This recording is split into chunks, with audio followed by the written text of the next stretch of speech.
Okay, so in this example to do with horizontal projectiles, we've got a particle projected horizontally with a speed of u meters per second from a point 122.5 meters above the horizontal plane. The particle hits the plane at the point which is a horizontal distance 90 meters away from the starting point. Find the initial speed of the particle. Okay, so if we do a quick sketch of what's going on. So it was 122.5 meters above the horizontal. It's going 90 meters this way, so the particle's done something like this.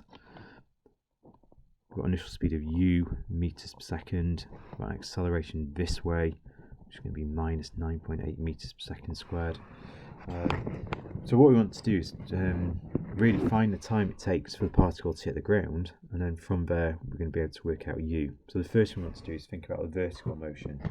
So vertically, we've got a vertical displacement of minus 122.5 meters because it was downwards. We've got a vertical acceleration of minus 9.8 meters per second squared.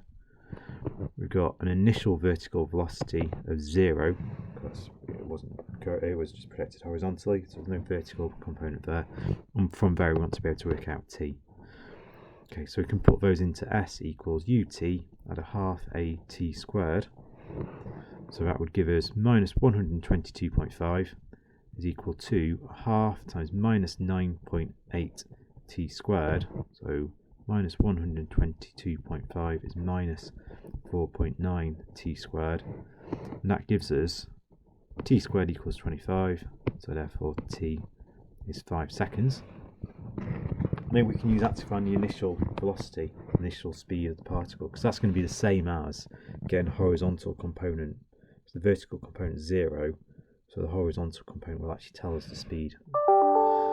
So we've got Sx is 90 meters, Ux is the U, which is what we're trying to find, T is 5 seconds, and A is 0 because there's no horizontal acceleration with projectiles.